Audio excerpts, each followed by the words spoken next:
Bismillahirrahmanirrahim. Assalamualaikum warahmatullahi wabarakatuh.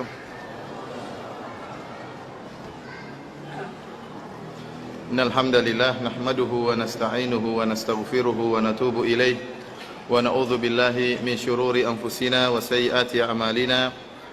May yahdihillahu fala mudilla lahu wa may yudlil fala hadiyalah.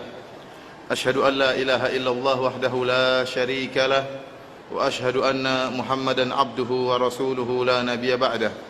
يا أيها الذين آمنوا اتقوا الله حق تقاته ولا تموتن إلا وأنتم مسلمون يا أيها الناس اتقوا ربكم الذي خلقكم من نفس واحدة وخلق منها زوجها وبث منهما رجالا كثيرا ونساء واتقوا الله الذي تساءلون به والأرحام إن الله كان عليكم رقيبا يا أيها الذين آمنوا اتقوا الله وقولوا قولا سديدا يصلح لكم أعمالكم ويغفر لكم ذنوبكم ومن يطع الله ورسوله فقد فاز فوزا عظيما أما بعد فإن أصدق الحديث كتاب الله وخير الهدى هدى محمد صلى الله عليه وسلم وشر الأمور محدثاتها فإن كل محدثة بدعة وكل بدعة ضلالة وكل ضلالة في النار إخواني في الله وأخواتي في الدين عزني الله وإياكم.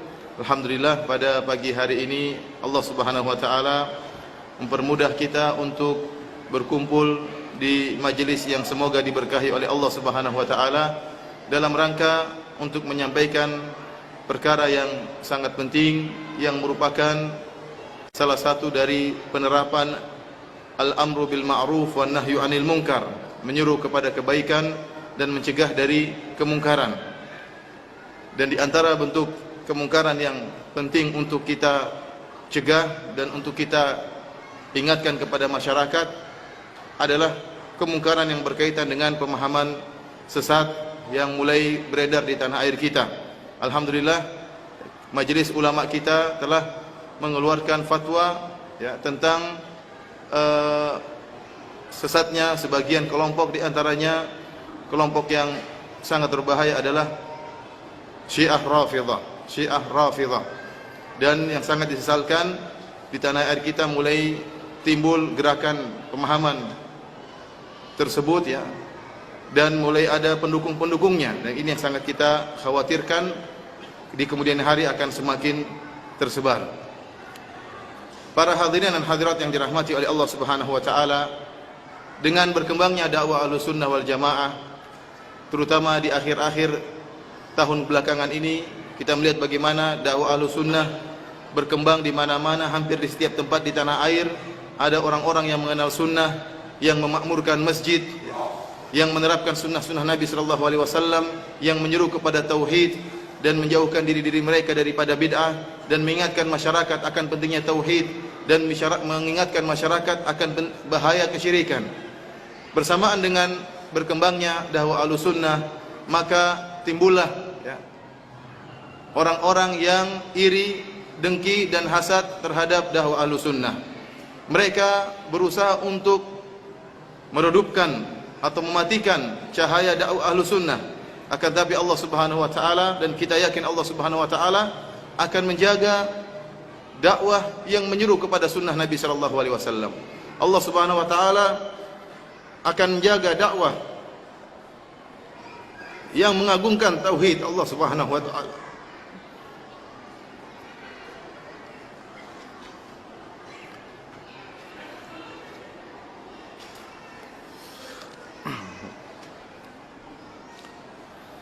Para hadirin dan hadirat yang dirahmati oleh Allah Subhanahu wa taala, dakwah Ahlussunnah adalah dakwah yang dikenal dengan penyeruan terhadap tauhid Allah Subhanahu wa taala, menyuruh masyarakat untuk tidaklah beribadah kecuali kepada Allah Subhanahu wa taala, mengeluarkan masyarakat dari peribadatan kepada makhluk, praktek-praktek kesyirikan, kepada peribadatan hanya kepada Allah Subhanahu wa taala semata.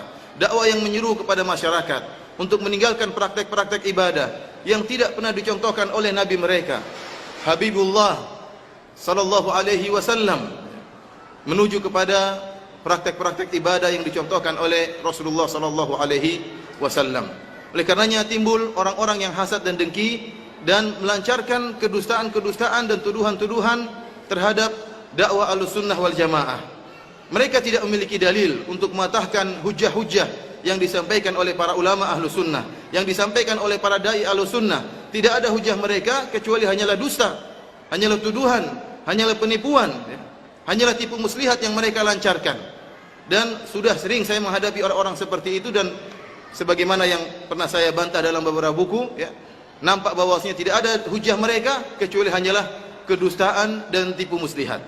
Dan sebagaimana yang akhir-akhir ini ma'ruf, ada sebuah buku yang menulis tentang tuduhan-tuduhan atau tuduhan terhadap dakwah Ahlussunnah wal Jamaah dengan sebuah judul buku yang sangat provokatif, yaitu Sejarah Berdarah Sekte Salafi Wahabi.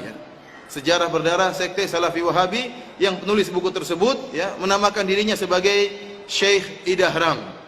Dia menamakan dirinya sebagai Syekh, mengesankan bahwasanya dia adalah seorang yang sangat alim. Bahkan seorang yang pertama kali membaca buku ini menyangka dia adalah orang Arab, karena gelaran syekh ini biasanya ditujukan kepada atau diberikan kepada orang-orang Arab yang alim. Namun saya yakin bahwasanya orang tersebut bukanlah orang yang alim dan bukanlah orang Arab, dan diindikasi dia adalah salah seorang dari warga tanah air kita di Indonesia ini yang takut untuk menampakkan batang hidungnya, karena apa yang ditulisnya dalam buku tersebut isinya hanyalah dusta. Bahkan saya tidak mengatakan satu dusta atau dua dusta atau tiga dusta, puluhan dustanya. Sebagaimana yang saya ungkapkan dalam buku yang saya tulis ini, Sejarah Berdarah Sekte Syiah Membongkar Koleksi Dusta Syekh Idahram. Dia memang seorang syekh, tetapi syekh pendongeng, syekh pendongeng, bukan syekh yang berilmu. Ikhwani fillah wa akhwati fid din, azani Allah wa iyyakum. Idahram dalam bukunya tersebut menggambarkan bahwasanya seorang yang salafi atau wahabi adalah seorang yang sangat haus darah, yang hobinya menumpahkan darah kaum muslimin. Sampai dicap oleh Idahram bahwasanya salafi wahabi itulah khawarij. Bahkan dia membawakan hadis-hadis Rasulullah SAW yang bercerita tentang khawarij, bahwasanya hadis-hadis itu semuanya tertuju kepada salafi wahabi yang ada sekarang ini, yang dibawa atau yang tersebar sekarang ini. Ini dia berusaha membawakan hadis-hadis tentang khawarij kepada dakwah Ahlussunnah wal Jamaah, atau yang dia sebut atau dia gelari dengan dakwah salafi wahabi. Bahkan dalam bukunya dia berani memvonis bahwasanya orang-orang wahabi adalah orang-orang yang kafir. Orang-orang yang kafir. Dia menuduh kita suka mengkafirkan. Akan tapi ternyata dia termakan perkataannya sendiri. Justru dialah yang sangat berani memvonis kafirnya orang-orang yang bermanhaj salaf, orang-orang yang berdakwah di atas jalan Ahlussunnah wal Jamaah, sebagaimana nanti akan kita lihat dalam buku yang saya tulis ini. Terus terang, buku yang saya tulis ini saya tulis dengan terburu-buru, kalau tidak salah sekitar 3 minggu saja saya tulis di tengah-tengah kesibukan saya sebelum saya sampai ke tanah air.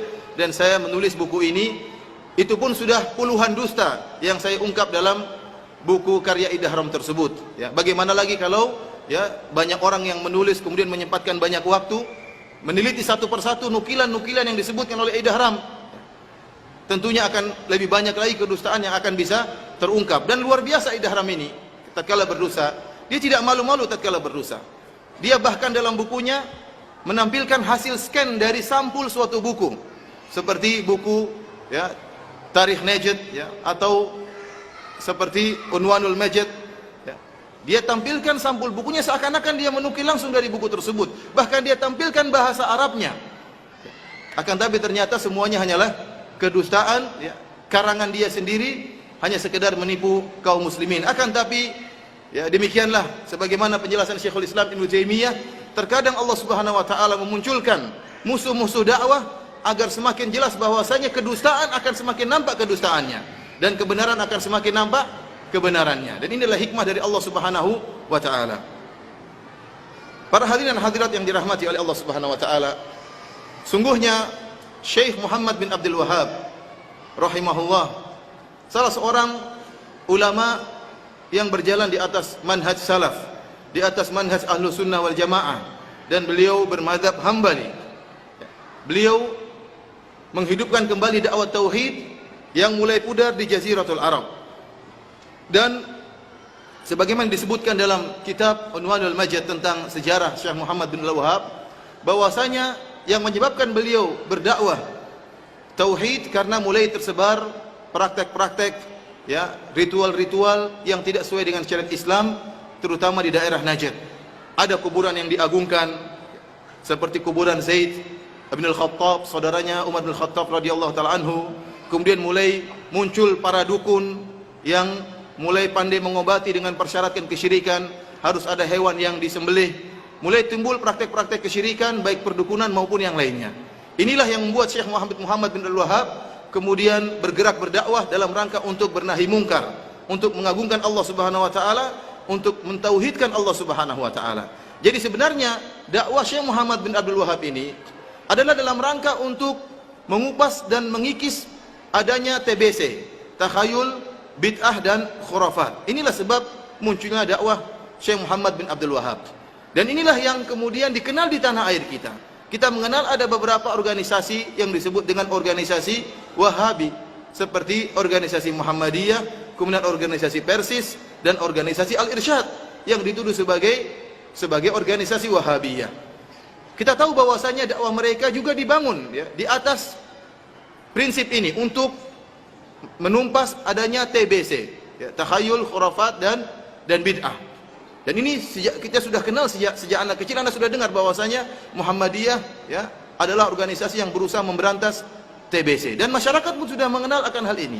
Bahwasanya tujuan mereka berdakwah ya, bahwasanya tujuan asal di pendirian organisasi-organisasi ini adalah untuk memberantas kesyirikan, bid'ah dan khurafat. Dan itulah memang dakwah yang dilancarkan oleh Syekh Muhammad bin Abdul Wahhab rahimahullahu taala. Dan kita dapati bahwasanya organisasi-organisasi tersebut yang dikenal sebagai organisasi Wahabiyah sama sekali tidak sangar seperti yang digambarkan oleh Idahram, bosnya seorang yang Wahabi, haus darah, mengkafirkan kaum muslimin, suka membunuh kaum muslimin ya. Sampai disebutkan bagaimana oleh Idahram menyebutkan kelompok Wahabi menjual daging-daging anjing kepada kaum muslimin ya, dengan memperkosa para wanita kaum muslimin, membunuh anak-anak, digambarkan dengan gambaran yang luar biasa yang seluruhnya dusta. Kita orang Indonesia tahu ini kedustaan. Muhammadiyah, Persis dan Al-Irsyad, apakah seperti itu pemahaman mereka? Tentunya tidak. Padahal mereka telah jelas-jelas mereka berpemahaman Wahabiyah. Yang merupakan ciri khusus mereka adalah mengagungkan Allah Subhanahu wa taala, memberantas kesyirikan, bid'ah dan khurafat, sebagaimana dakwahnya Syekh Muhammad bin Abdul Wahhab. Akan tapi sebagaimana saya katakan di awal pengajian, tatkala semakin berkembang dakwah Ahlussunnah wal Jamaah, timbullah orang-orang yang hasad, orang-orang yang dengki, yang ingin ya memperburuk atau mencemarkan nama baik dakwah Ahlussunnah wal Jamaah. Maka tidak ada jalan lain untuk mencemarkan dakwah Ahlussunnah wal Jamaah kecuali dengan cara dusta. Karena dalil tidak ada, bukti tidak ada. Sehingga cara yang terbaik yang bisa dia lakukan adalah dengan berdusta dan menempelkan tuduhan-tuduhan palsu tentang dakwah Ahlussunnah wal Jamaah. Yang menarik dalam buku Ihdahram tersebut, atau Syekh Ihdahram atau Ustadz Ihdahram ini, dia menyebutkan dalam bukunya ya, ada pembelaan terhadap sekte Syiah. Dia menyebutkan bahwasanya di antaranya dia mengatakan bahwasanya di antara madhab-madhab yang masyhur dalam Islam adalah madhab Imamiyah dan madhab Ja'fariyah. Dia gandengkan dengan madhab Hambali, madhab Hanafi, madhab Maliki, madhab Syafi'i. Kemudian kata dia ada madhab Zahiriyah dan ada juga madhab Ja'fariyah dan Imamiyah. Seakan-akan Islam ya, atau masyarakat Islam mengakui dua madhab ini sebagai madhab yang masyhur. Dia mengatakan tidak dikenal madhab Wahabi. Yang terkenal cuma tujuh madhab. Ini ada promosi terselubung terhadap gerakan Syiah. Seakan-akan gerakan Syiah, madhab Ja'fariyah dan Imamiyah merupakan gerakan atau dakwah atau madhab yang diakui oleh kaum muslimin, oleh Ahlussunnah wal Jamaah. Kemudian dalam bukunya tersebut dia juga banyak menukil dari buku-buku Syiah. Tokoh-tokoh Syiah yang menulis tentang dakwah Wahabiyah, tuduhan-tuduhan palsu terhadap Wahabiyah dinukil oleh Idahram. Kemudian juga Idahram menukil dari situs-situsnya orang-orang Syiah. Oleh karenanya saya jadi bingung, apakah Idahram ini sebenarnya orang Syiah atau bukan? Ini masih tanda tanya besar dalam diri saya, apakah dia seorang Syiah atau bukan? Yang lebih menunjukkan seakan-akan dia Syiah, beraninya dia berdusta. Dan kita tahu bagaimana Ya, sifat dusta yang dimiliki oleh orang Syiah sampai Al-Imam Syafi'i rahimahullah menyatakan, saya tidak menemukan ahlul ahwa yang lebih berdusta daripada orang-orang Syiah. Ini pernyataan siapa? Pernyataan Al-Imam Asy-Syafi'i rahimahullah. Imam Syafi'i sering bertemu dengan banyak ahlul ahwa, dengan ahlul bidah, beliau bertemu. Tetapi tidak ada yang paling lebih berdusta seperti Syiah Rafidhah, yang memang dusta merupakan bagian daripada agama mereka, taqiyah. Oleh karenanya tatkala melihat ya bagaimana sikap Ida Haram yang suka berdusta, jangan-jangan dia seorang Syiah yang menyamar sebagai penulis ahlu sunnah. Wallahu alam bisawab. Yang jelas dalam buku tersebut dia mempromosikan madhab Syiah dan juga menjatuhkan dakwah ahlu sunnah wal jamaah, dan bukunya berisi dengan puluhan kedustaan yang sebagaimana bisa antum baca dalam buku yang saya tulis ini. Ikhwani fillah wa akhwati fiddin, azani Allah wa iyyakum. Oleh karenanya dalam buku ini saya sengaja ingin menarik perhatian masyarakat atau para pembaca sekalian. Saya ingin jelaskan bahwasanya sesungguhnya yang sadis, yang suka menumpahkan darah, yang bengis terhadap kaum muslimin bukanlah dakwah salafiyah, bukanlah dakwah ahlus sunnah wal jamaah. Justru dakwah ahlus sunnah wal jamaah adalah dakwah yang sangat memerangi takfiriyin, sangat memerangi pemahaman takfir. Dan kita terang-terangan dalam pengajian-pengajian kita membantah orang-orang yang suka mengkafirkan, kita membantah orang-orang yang suka bom sana sini tanpa dalil, kita bantah mereka, dan kita sebarkan dalam tulisan kita, dalam radio-radio kita. Justru kita yang memerangi pemahaman seperti tersebut. Oleh karena saya ingin menjelaskan, justru yang sesungguhnya yang haus darah kaum muslimin adalah sekte Syiah Ar-Rafidhah, yang sejarah menunjukkan bahwasanya mereka gemar membunuh ahlu sunnah wal jamaah dari zaman dulu, demikian juga zaman sekarang, bahkan di kemudian hari, di masa depan.